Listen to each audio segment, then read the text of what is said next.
I'm here with Sam from Whistler Wines and the Barossa Valley to talk about your Grenache, which is, I'm going to tell you, mate, it's been incredibly popular with people who have tasted it at An Idiot's Guide to Wine. Awesome. Yeah, Love it's been a to real hear it. standout. People have loved it. Thanks, mate. Which kind of surprises you. It does. You didn't think it was that good. No.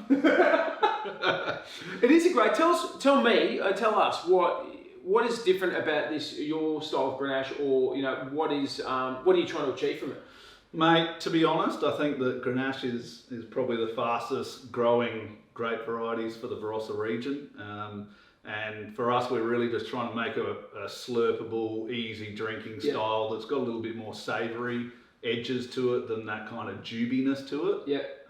Hence a bit of the whole bunch and making it a little bit drier and fresher style. But it's still got there's still got quite bright red fruits in it. It's got some nice fruity colour to it as well. Yeah. I don't know how juby it is. I would say it's pretty accessible though, isn't it? It is. Yeah. I mean, we make two Grenache, and this is more our entry level one, and it's definitely made for a wide range of people who want to drink it. So you can be a serious wine drinker and appreciate it, but also for the people just getting into it. Drink, don't think though. Absolutely. Let's do that. Let's talk about Grenache just in general in Australia, because it's starting to have a little bit of a moment, isn't it, Grenache? Absolutely. Yeah, it's probably been on our radar for, I would have thought, the last 5 or 6 years, just in terms of it changing from that big over-extracted, almost making it like Barossa Shiraz. That's how Grenache in the Barossa has been made. But now it's a lot of thoughts gone into clones and picking a little bit earlier. Yep. No acid adjustment, so we're just looking for that natural balance between residual sugar and acid, so we're picking it slightly earlier to get that crunchy vibrancy. He's just talking wine talk, and most of you are probably lost, aren't you? I'm lost. As soon as I'm lost. Go, if I say clones and acid enough, like people will get thrown off the scent. It must be good. Is it one of your favourite grapes? Yeah, absolutely. It's one of mine. I reckon Grenache is possibly my favourite red grape. Yeah, and I think as well, just around Australia, like McLaren Vale, there's heaps of people doing some great stuff with it at Blewett Springs there. And yeah, I think out of the Barossa, it's slightly more full, potentially, because it's not so much on sand unless it's Vine Vale. But yeah, I love it. I just love that we can't grow Pinot Noir in the Barossa, so this is Aussie. Well, that's it. Sometimes I refer to it, and I know because I've heard it referred to that before, as Aussie Pinot. Yeah.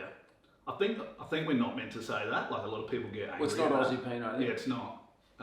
But it's Grenache. Yeah, but it's Aussie Pinot. Yeah. But yeah, it's not. It seems to be like a kind of really easy style drinking for Australian climate as well. Like, as we start to literally warming up the planet, it seems like people are going for this lighter, easier styles of drinking. Yeah, and I mean, in summer we chill this down. Even at cellar door, when we're tasting it, we chill it down for people, and it seems to work. So. And chilled reds are all the go. And Grenache is one of the best ones to do it. Yeah, just bang it in the fridge for 5 minutes, pull it out, bang, and then straight into a shoey, and then you're done. Job done. Straight into your shoe and drink it. Awesome. What else was I going to ask you about the wine? The name? Yeah. What's Doubleback? So in 2014, my old man, he used to run Penfolds, their viticulture program. Who are they? Tiny little brand who they're on the up and coming. Right, I'll keep an eye for them. But yeah, so he knows what he's doing in the vineyard, and essentially we were out there in 2014. He was picking for rosé, so it was lighter in terms of earlier residual. And he forgot row number 17, which is on the bottom. 17? Yep, 17. Yep. So essentially we had to go back about 3 days later, and with rosé you press it off early. Yep. So we didn't know what to do, so we knocked the heads out of a few wine barrels, got some mates over, put it on the back of the motorbike and picked it and foot stomped in the barrels out in the vineyard, and made this 100% whole bunch, 100% barrel fermented Grenache. And that's where this really started, because it was light, because it was picked for rosé. Yeah, so it was only like 12.5 alcohol, and back in 2014 that was that was not, unheard of. yeah, that because was it not needed the to be done thing. 85% alcohol. Yeah, exactly. So that's where it kind of started, and from there it just sold really well, and people were into that Moorish style, I guess. Yeah, I think that's what's happening is people seem to be going and moving towards lighter alcohol, lighter bodies, and you know, more savoury. Yeah, a little bit more earthy maybe. So we only play with a whole bunch in different years, so we're not doing it to try and be cool. It's like, depends if it's warmer, we'll play with a bit more bunch to get some freshness in terms of a warm year. But in a year like 2023, we won't be using much bunch at all because it was quite wet, so we don't need to add anything. If you're wondering what bunch is, it's basically just when the berries are not separated from the stalks, and you just chuck it all in. So, and those stalks that are attached to the branchy parts, they kind of add a different kind of texture and composition to it. What do you get from bunch when you chuck it into this wine? For us, it's more on the aromatics. Yeah. So for us, because the stem's green, you're getting a little bit of that kind of herbal, herbaceous kind of greenness to it, which can be disguised as freshness. So you're getting that lift and a little bit of perfume, which we love. Yeah, perfume and Grenache is unreal. Yeah. Let's do our questions. Let's do it.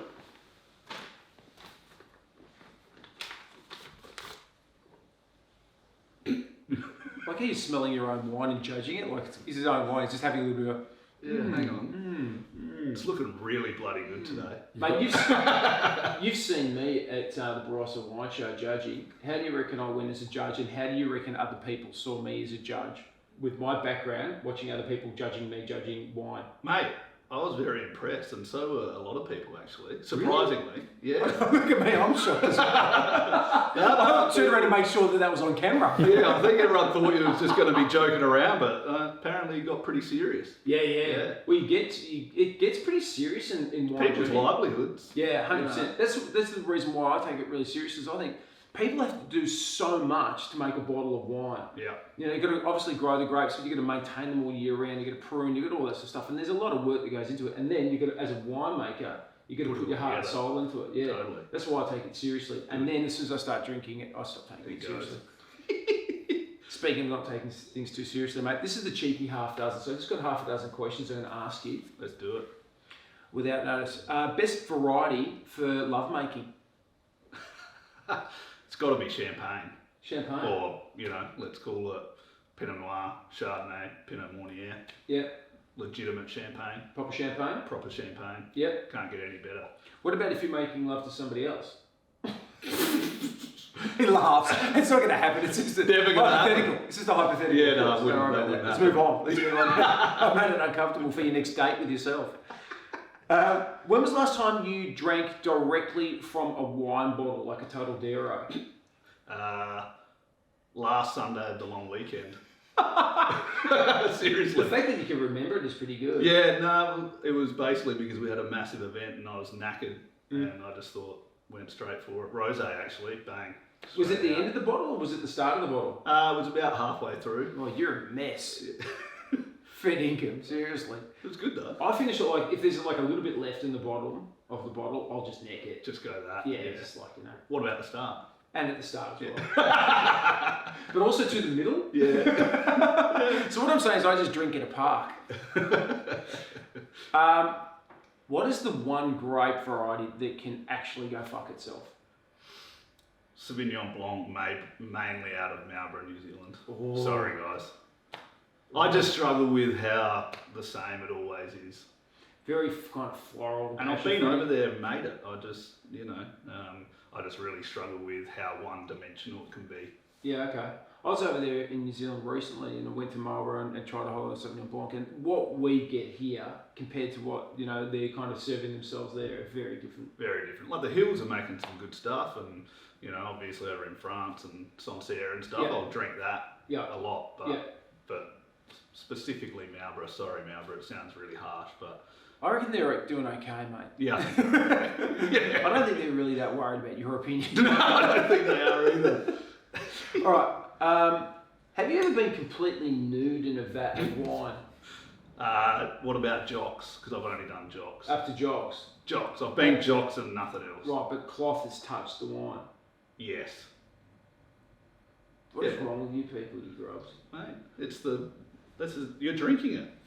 No, we foot stomp a lot of our red wines, so we get into our jocks and do that. So is this wine foot stomped? Yeah, a lot of it is. Yeah, one ton open ferment foot stomped.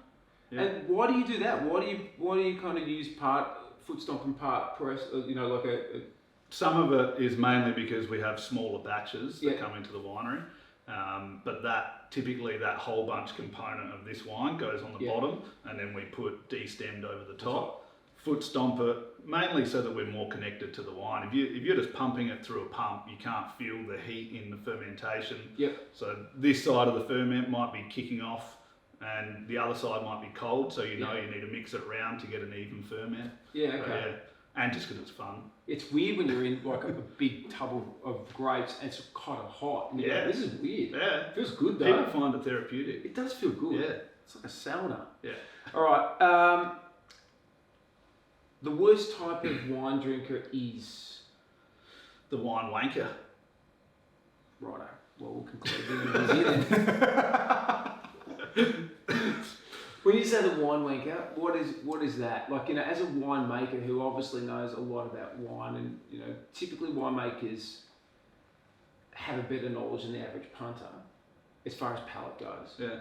But there's a lot of people out there who reckon their palates are pretty zeroed in. Mm-hmm. Is that what you're talking about, or people who just overtalk it? Yeah, people that overtalk it. I don't know. Growing up at Penfolds, we went to a lot of dinners with that wanky style and drinking expensive wine as kids, and it's like, I just remember talking to my brother about it. It's like, at the start of the dinner, all these people are really stiff and boring, and at the end of the dinner, everyone's half pissed and everyone's having a great time. We're like, let's just cut to that part now. And that's kind of why we make fun, easy drinking wines, because I don't know, you don't need to be too serious about it.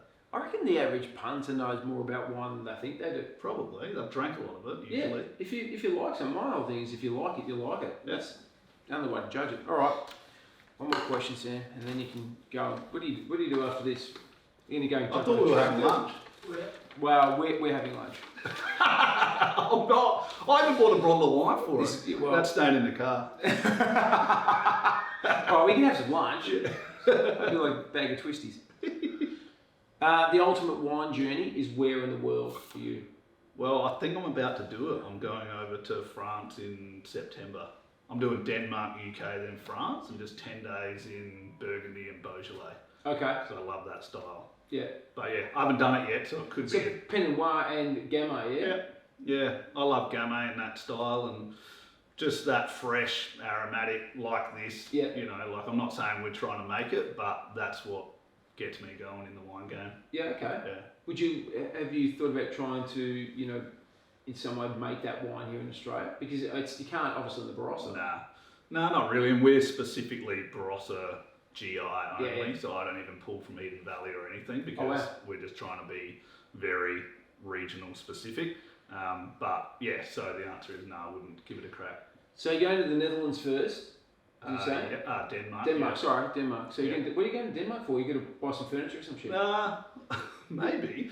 No, I sell some wine over there, so I'll go catch up with some people there. I've heard that people from the Barossa Valley are selling wine into Denmark. Yeah, we have been. They're one of our oldest distributors. My dad got them probably 17 years ago.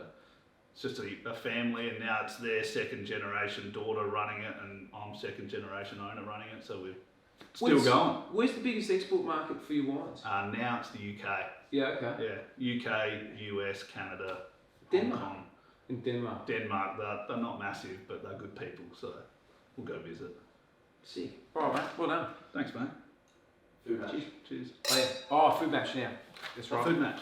I'll do this. I'll just pop this in. Where's my little bag of things? Just where you just chuck that. It's just behind this next as well. God, I wasn't thrown into this one. What's this, right?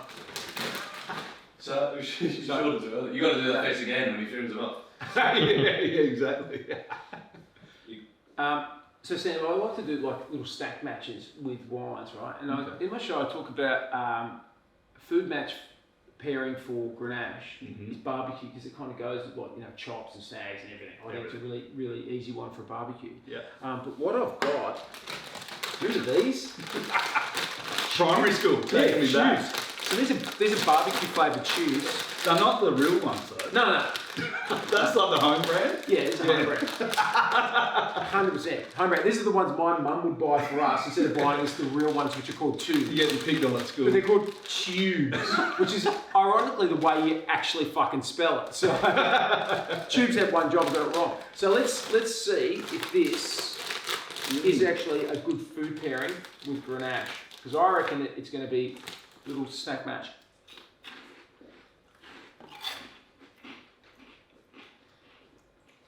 Barbecue flavour. I've copied them very well.